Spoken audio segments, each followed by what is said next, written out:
Hello student.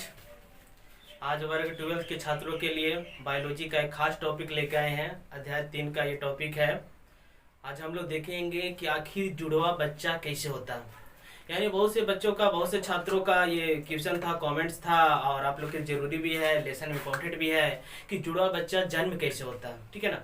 आखिर जुड़वा बच्चा कैसे पैदा होता है, जुड़वा बच्चा का निर्माण कैसे होता है, कैसे गर्भाशय में दो बच्चा एक साथ पलता पोसता है, निर्माण होता है। इस चीज को आज हम लोग इस वीडियो में क्या करेंगे, क्लियर करेंगे। ठीक है। आप लोग बस मेहनत कीजिए, हम आपके लिए एक से एक अच्छी वीडियो ला रहे हैं जो कि आपके काम के है। और ये बहुत इंपॉर्टेंट है। क्लास 12th में क्वेश्चन यहाँ से पूछता भी है। कहा जाता ना, अगर जिंदगी में कुछ बुरा हो, अगर जिंदगी में कुछ बुरा हो तो सब्र रखना, अगर जिंदगी में कुछ बुरा हो तो सब्र रखना, क्योंकि रोने के बाद हंसने का मजा ही कुछ खास होता है। कहते हैं ना, रोने के बाद हंसने का मजा ही कुछ खास होता है। हम लोग स्टार्ट करते हैं। और एक इंटरेस्टिंग टॉपिक है, खास टॉपिक है, बहुत अच्छा टॉपिक है कि आखिर जुड़ा बच्चा कैसे होता है, इसको हम लोग क्लियर करेंगे। तो देखिए, यहाँ पे जो आप पीछे ये फिगर जो देख रहे हैं बोर्ड पर, ये फिगर जो है, ये फिगर किस चीज का है, तो मादा के जनन अंग का फिगर है। ठीक है ना। यानी कि ये अंडाशय हो गया आपका, ये आपका फ्लोपियन ट्यूब हो गया, ये आपका गर्भाशय हो गया, ये आपका योनि हो गया। यहाँ पे क्या होता है, फिंगर्स होता है, इसको बोला जाता है। ये सब चीज का वीडियो हम पहले बना चुके हैं। आप उस वीडियो को देख लीजिएगा, चढ़ा हुआ मेरे चैनल पर, किस पार्ट को क्या कहते हैं। निषेचन में भी हम लोग देख चुके हैं, स्पेशल मादा जनन के अंग में उसका चर्चा कर चुके हैं। आज हम लोग को सिर्फ ये जानना है कि जुड़वा बच्चा कैसे होता है। तो चलिए स्टार्ट करते हैं।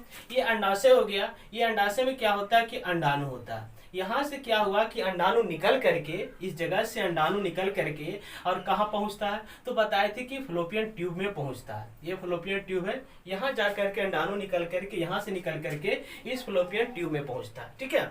इससे पहले जान जाइए कि जुड़वा बच्चा दो प्रकार से होता है। एक होता है इडेंटिकल और एक होता है नॉन इडेंटिकल। इडेंटिकल और नॉन इडेंटिकल क्या है, ये पहले समझ लीजिए अच्छा से। ठीक है ना। देखिए, इडेंटिकल में क्या होता है, एक स्पर्म होता है, एक स्पर्म होता है, ये स्पर्म है, एक स्पर्म होता है जो एक अंडाणु से फर्टिलाइज होता है। एक स्पर्म होता है जो अंडाणु से फर्टिलाइज होता है, और फर्टिलाइजेशन होने के बाद, यानी दोनों आपस से मिलने के बाद जो जाइगोट का निर्माण होता है, उसके बाद क्या होता है, वो जो एक जाइगोट था वो दो भागों में डिवाइड हो जाता है। एक ये हो गया और एक ये हो गया, दो हो गया, एक इधर हो गया और एक इधर, दो भ्रूण का निर्माण हो गया।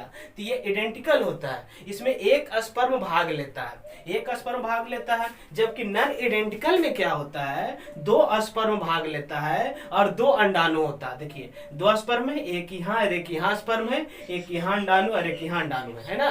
तो दो स्पर्म भाग लेता है और दो अंडाणु का क्या होता है कि निर्माण होता है, और उससे फिर क्या होता है, एक भ्रूण का निर्माण होता है। तो ये होता है नॉन आइडेंटिकल में, जबकि आइडेंटिकल में ऐसा प्रोसेस नहीं होता है। दूसरा, आइडेंटिकल में जो चाइल्ड बर्थ होता है, यानी जो बच्चा जन्म होता है, उस दोनों में समानता देखा जाता है। क्यों? क्योंकि एक ही स्पर्म और एक ही अंडाणु से दोनों निषेचन हुआ है और वही दो भागों में डिवाइड होता है, तो दोनों में गुण एक ही जैसा होता है। यानी इसका भी आकार एक ही होता है, इसका भी आकार एक ही होता है। इसका कलर अगर गोरा है तो इसका कलर भी गोरा होगा, इसका आंख अगर ब्लू है तो इसका आंख भी ब्लू होगा। यानी दोनों में डिफरेंट नहीं होता है, यानी एक समान होता है। यानी कभी देखे होंगे गाँव में कहीं कि एक जैसा अगर बच्चा है, तो वहाँ पे कारण यही है कि जो बच्चा बर्थ हुआ है वो आइडेंटिकल प्रोसेस से बच्चा बर्थ हुआ है। इसीलिए दोनों क्या है, सेम शक्ल से सेम, लक्षण से सेम, गुण से सेम, कलर से सेम, आकार से सेम, हर चीज से सेम होता है। उसका कारण आइडेंटिकल है, क्योंकि एक स्पर्म एक अंडाणु से फर्टिलाइज होता है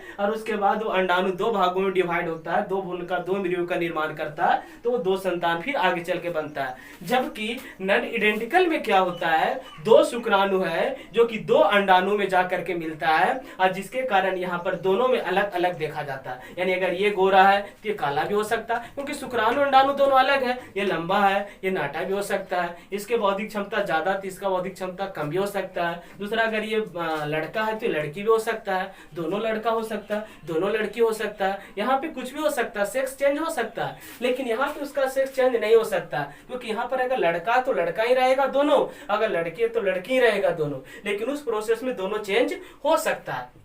अब जानते हैं कि प्रोसेस होता कैसे है। अब यहाँ से एक अंडाणु, इस अंडाशय से एक अंडाणु निकल करके इस फलोपियन ट्यूब के पास पहुंचा, ठीक है।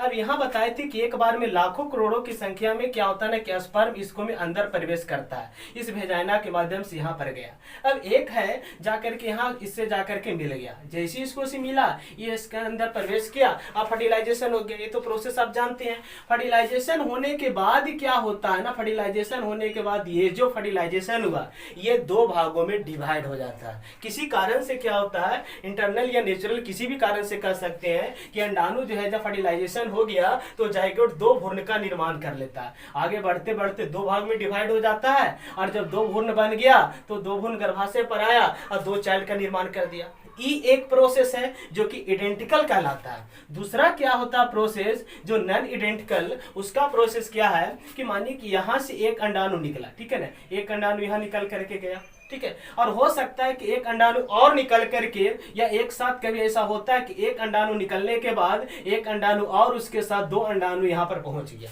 या फिर एक अंडाणु इस अंडाशय से निकला और एक अंडाणु इस स्थान से यहाँ निकला। ये बहुत रेयर केस देखा जाता है, मोस्टली होता नहीं है जल्दी, लेकिन अगर हुआ तो यहाँ से एक अंडाणु निकला और इसी अंडाशय से एक और अंडाणु निकल गया, दो अंडाणु यहाँ निकल करके फलोपियन ट्यूब में पहुंच गया, ठीक है, अंडाणु दो पहुंच गया। अब ये तो आपको पहले पता है और बताए भी हैं कि शुक्राणु एक बार में लाखों करोड़ों कई की संख्या में निकलता है, शुक्राणु की कमी वहां पर होने वाला नहीं है। तो यहां से बहुत सारे शुक्राणु इस जगह पर पहुंचा, एक शुक्राणु जाकर के इससे मिल गया, एक शुक्राणु इससे जाकर के मिल गया, ये हो गया, एक शुक्राणु इससे जाकर के मिल गया और एक शुक्राणु इससे जाकर के मिल गया। अब क्या हुआ, दो भ्रूण का यानी दो एम्ब्रियो का निर्माण हुआ, दो जाइगोट का निर्माण हुआ और दो भ्रूण का निर्माण होगा, दो चाइल्ड का निर्माण हो गया। तो दूसरा प्रोसेस जो होता है ये होता है नॉन आइडेंटिकल में। दूसरा ये भी हो सकता है कि एक अंडाणु यहाँ से निकला और यहाँ क्या हुआ कि फर्टिलाइजेशन किया और ये फर्टिलाइज हो गया, और दूसरा क्या हुआ कि फर्टिलाइजेशन फिर किया 1 डेज या 2 डेज आफ्टर 3 डेज आफ्टर,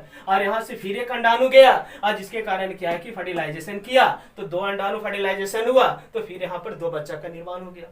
तो ये होता है प्रोसेस, एक प्रोसेस आइडेंटिकल और एक प्रोसेस आपका क्या हो गया नॉन आइडेंटिकल। तो आइडेंटिकल में जो बच्चा आप सुने होंगे या जानते हो कि एकदम सेम टू सेम रहता है, कलर, आंखों का कलर, साइज, शेप, सब कुछ, गुण, एबिलिटी, सब कुछ, उसका कारण होता है आइडेंटिकल, जिसमें एक ही स्पर्म एक अंडाणु से फर्टिलाइजेशन करता है और वो फर्टिलाइजेशन होने के बाद जाइगोट दो भागों में डिवाइड हो जाता है, दो भ्रूण का निर्माण कर देता है। तो जो गुण इसके पास था वही तो बीच से डिवाइड हुआ ना, तो दोनों में क्या है एक ही एबिलिटी रहेगा ना। तो ये होता है आइडेंटिकल में। जबकि नॉन आइडेंटिकल में क्या होता है कि दो स्पर्म दो अंडाणु से फर्टिलाइज होता है, दो स्पर्म दो अंडाणु से फर्टिलाइज होता है और आगे जाकर कोई एम्ब्रियो और चाइल्ड का निर्माण करता है। तो ये होता है नॉन आइडेंटिकल में। तो ये जो होता है वो नेचुरल रूप से, यानी आपके चाहने से नहीं, ये नेचुरल रूप से ये प्रोसेस कंप्लीट होता है।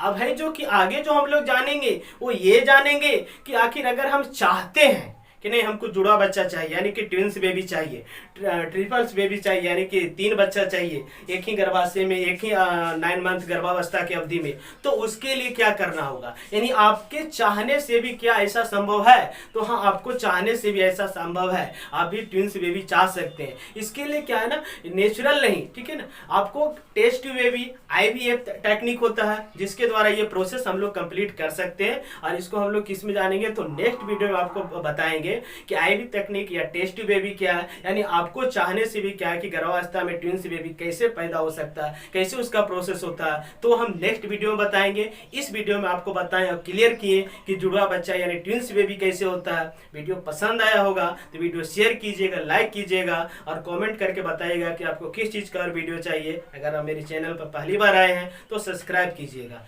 मिलते हैं नेक्स्ट वीडियो में, धन्यवाद।